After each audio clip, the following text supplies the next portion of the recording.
Welcome in, everybody. Ready to go a little deeper today? Always up for a deep dive. Perfect, because we're tackling a big one, that idea of Buddha nature that you hear about in Buddhism. And we're going right to the source with this one, the flight of the Garuda. Oh, I like this one. It's a trip. Right. It's not your typical, how-to manual. Straight to the heart of the matter. Songs, teachings, almost like they're messing with you a little bit, you know? Yeah, like they want to make you really think, not just agree. Exactly. They want to shake you up a bit. Which is good. We need a good shake-up sometimes. We get too comfortable in our usual ways of seeing things.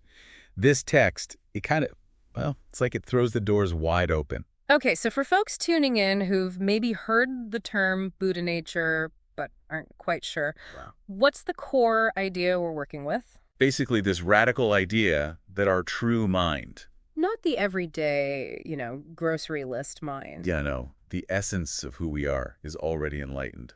Done deal. Which seems kind of crazy, right? Because most of us, we spend our lives like, we got to earn it. Right. It's always out there, like a finish line somewhere. We're chasing that, if only. If only I had that job, then I'd be happy. If only I found the right person. That's exactly it.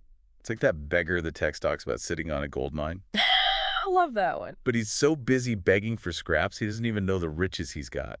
And it's not even like those scraps are inherently bad. It's more that. They're distractions, fleeting pleasures. That next purchase, needing to win an argument, even just those little dopamine hits from social media. We're so busy chasing that inner gold mine, all that wisdom and peace, it just sits there untapped. Okay, but hold on. If this mind of ours is supposedly enlightened, like the text says, Yeah. why does daily life still feel like, daily life? I'm not radiating pure bliss in a traffic jam. I don't know about you. You and me both, trust me. It's a very fair point, and that's where the text gets interesting. See, it doesn't try to tell you what the mind is. Because how could you even put that into words? Exactly. It'd be like trying to grab smoke. Instead, it throws these questions at you, almost like riddles, Oh, I like that. to get you to see what the mind is not. So it's like negative space. We're figuring it out by what's missing. I like that, yeah, like a sculpture. You're chiseling away at what's not the sculpture to reveal its shape. And in this case, what we're chiseling away at is our preconceptions about the mind. Absolutely. So, for example, the text asks things like, where does your mind reside in the body? Can you pinpoint it? Oh. Exactly. Or, what's the shape of a thought? You can chase your tail on that one all day. It's like that Zen koan, what's the sound of one hand clapping? Yes. Meant to break you out of your usual way of thinking. So by trying to grasp at the mind with these questions and failing, we kind of back into its true nature. Precisely. And that's where we bump up against this emptiness. Not emptiness as in nothing there, but emptiness as in potential, unlimited potential. Okay, so how does that connect to enlightenment? Think of it like the sky, right? It's empty in the sense that it's not a solid thing you can grab, but that emptiness allows it to hold everything. Clouds, storms, sunshine. It's all contained within that vastness. So we're not talking about a blank slate empty mind, but more like a mind that's not limited by any one thing. Exactly. And that's where these three qualities the text keeps coming back to come in. Empty, luminous, and unborn. All right, let's break those down because I think they're key to understanding this whole thing. Empty, we kind of touched on. But it's not like our minds are actually empty, right? We have thoughts, feelings, memories. Right. It's not about the content of the mind, but rather its fundamental nature. Okay, so it's like the container, not the stuff inside. You got it. Think of a mirror, right? It can reflect anything you put in front of it, but the mirror itself, it doesn't hold on to those reflections, does it? It's just a surface, yeah. Exactly. Not changed by what it reflects. Okay, I think I'm following. So if our thoughts, our emotions are like those reflections, what is the mirror itself?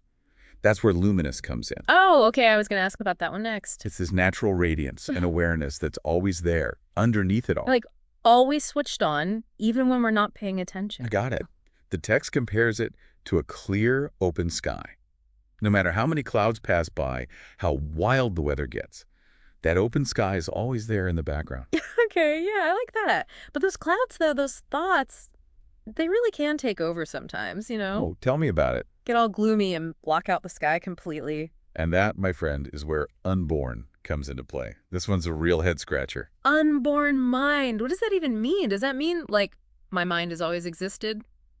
Since before I was born? You're getting warm. That's a tricky concept Basically, this luminous, empty awareness. It's not something that gets created or destroyed in the way we usually think about it. Okay. It's not bound by time. It's the ground of being itself, the stage upon which all those thoughts and emotions come and go. So this inherent freedom, this enlightened nature, you're saying it's always been with me, even if it's hidden under, like, years of mental baggage. You nailed it. It's always there, just waiting to be recognized. It's like, Yeah. imagine the sky again. Even when it's choked with storm clouds, you know there's still that vastness behind them, right? Okay, I'm with you. Those clouds are temporary. But the sky itself, Yeah. that's constant. And our true nature, it's like that sky. Man, this is making me want to spend some time cloud gazing. So is that what the text is getting at with this whole self-display thing? That everything we experience is like a projection of this awareness? Ding, ding, ding. We have a winner. And the text uses some pretty wild imagery to explain this, let me tell you. Where am I? I'm ready. It compares the world to a rainbow, right? Beautiful, seems real. But it's just light and water droplets doing their thing. Exactly. It's an illusion, in a sense. And what we perceive as the world, our thoughts, our feelings, even our sense of self, it's all like that rainbow, projected by our own minds. Whoa, okay.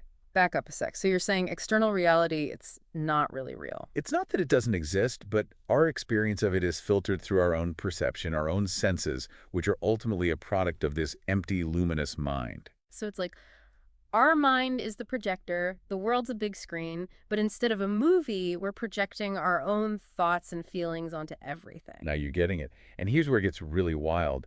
This projection, it's not just limited to the external world. You mean like our internal world too? Bingo. Our thoughts, emotions, even our sense of self, these are all projections too. Okay, now my brain's starting to hurt a little. So that anxiety I get before a deadline, that frustration in traffic, those are all projections. It's every last one. Not actually me, but rather products of this mind that's supposed to be empty and free. Exactly. And, when you really start to see this, it can be incredibly freeing. Because it means you don't have to be ruled by those feelings. You're not at their mercy. They're not solid, unchanging things. They're temporary, like those clouds passing by. It's almost like the more we try to control those thoughts and feelings, the more power we give them. It's like trying to hold on to water, The tighter you squeeze, the more it slips through your fingers. Okay, that's a great image. We think we're in control, but really we're just making ourselves more tense, more uptight. So how do we loosen the grip a little? Because, I can't just, will myself to be enlightened, right? If only it were that easy. Okay. But the text does give us a pretty clear instruction. Oh, yeah. What's that? Look again and again. Look at your own mind. Okay, so what does that look like in practice? I can't exactly take my brain out and examine it under a microscope. It's about turning inward, but not in the way most people think. Not about emptying your mind completely. Exactly. That's just another way of trying to control things. So you're saying it's more about, observation. More like getting curious about what's happening in there. Okay. Instead of judging it or trying to make it be a certain way. Exactly. You're just noticing. With this kind of open, gentle attention, those thoughts arise, like those clouds we were talking about. Mm-hmm. You see them, you acknowledge them, Yeah. but you don't have to grab onto them or push them away. You let them float on by. And as we get better at that, at not getting so caught up in every little thought bubble, that's how we start to experience that true nature, that empty, luminous awareness that's always been there. Exactly. And it's a practice, not a one-and-done kind of deal. It's about remembering to come back to that awareness again and again, kind of like training a puppy, A lot of patience involved. Exactly. It takes time and kindness towards ourselves and our wild minds. There's that line from the text that always gets me. All that appears is the magical display of the mind, and this whole magical show is empty and free of any ground. Isn't that something? It's a good reminder that even the tough stuff, the painful emotions, the difficult experiences, they're all part of that magical show. And they're all temporary, too. They don't define us any more than, a particularly intense thunderstorm defines the entire sky. Right.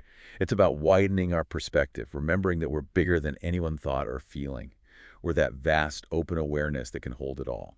The good, the bad, and everything in between. I love that. Well, I don't know about you, but I feel like this deep dive has given me a lot to think about. Always does, right? These teachings, they're not meant to be figured out in an hour, They're more like guideposts pointing us in the right direction. Yeah, towards that freedom that's always been right here waiting for us to notice. Exactly. It's a journey, not a destination. Beautifully put. So, for our listeners who are now hopefully just as fascinated by this whole Buddha nature thing as we are, what's one question they can take with them as they start to explore this in their own lives? If you really let this idea sink in, that your true nature, deep down, is already enlightened, how might that change how you approach your life, your relationships, even just your average Tuesday afternoon? That's a good one. And I think maybe even more importantly, what might shift if you stopped identifying so strongly with every thought and feeling that pops up? Yeah. What if instead of being swept away, you saw them as just that visitors, passing through the vast landscape of your mind? Now, those are questions worth pondering. Absolutely. And on that note, we're going to go do some pondering of our own. Until next time. Thanks for joining us on this deep dive, everyone. We'll see you next time, ready to